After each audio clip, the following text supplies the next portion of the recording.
So our question of the day is actually one that it's a little bit personal as well for me at the moment. The question came in and I was like, oh, hey, that's a really good question. So it is, does God honour promises?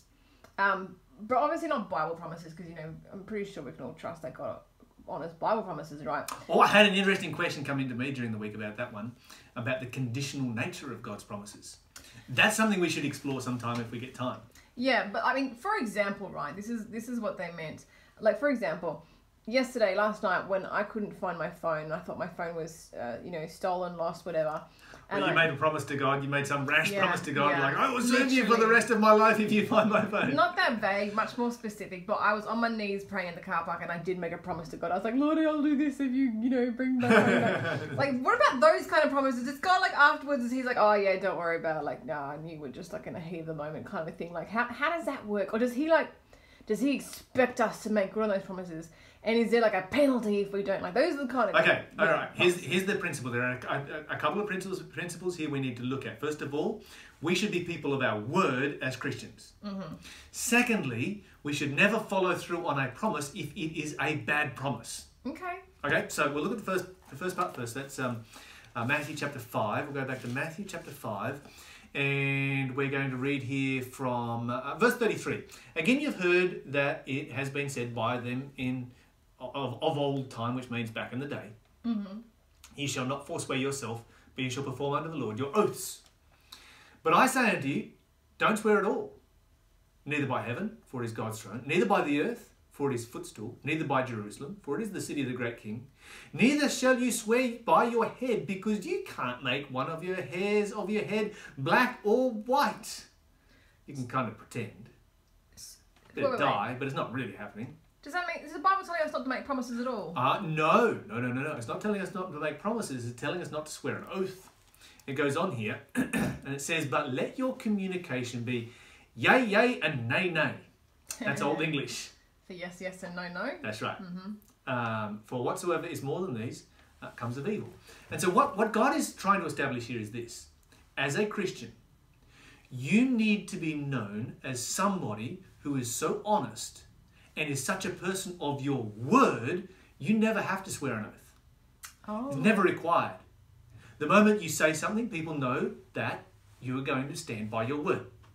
So back in the day, they would like, oh, I'm going to do such and such. And they're like, really? Are you sure? Okay, I'm going to swear an oath that I'm going to do such and such. Okay, we believe you now. Mm-hmm, mm-hmm. And what Jesus is saying is people should always just believe you now, not because you've sworn an oath, but because you're a Christian, you are a follower of Jesus Christ, and you are a person who has absolute fidelity to truth and to standing by your word.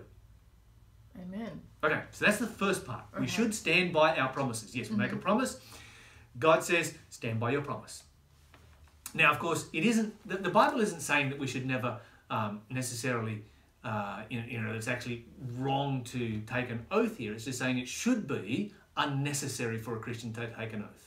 Okay. It should be seen as being something that is evil if people can't trust you without you making an oath. Gotcha. Makes sense. Yeah, right. That clears that one up. That's a good one. Yeah, good to know that. So if I go into a courthouse or something or other and somebody asks me to take an oath, some people don't feel comfortable doing so because of this particular passage right here. I don't have such a problem with that because there are so many dishonest Christians in the world today that they've kind of negated this whole passage that we have right here. It's a situation that should never have existed. Now, if we go over to Matthew chapter 14, and this is the second part of my answer, is that you should never follow through on a bad promise. Okay. Or a bad oath. Let me see, verse 6, 14 verse 6, but when Herod's birthday was come, the daughter of Herodias danced in front of him, and it pleased Herod. And he promised with an oath to give her whatever she would ask. And she, being instructed of her mother before, said, give me here John the Baptist's head on a plate. And the king was sorry. Nevertheless, because of the oath's sake, and those which sat with him at food, he commanded it to be given her, and he sent and beheaded John in prison. Okay, so here you've got a situation where somebody has made a very, very poor promise. And that has resulted in him being then committed to do an immoral act. If your promise commits you to do an immoral act, you should never follow through on that promise. This is definitely a promise you should break.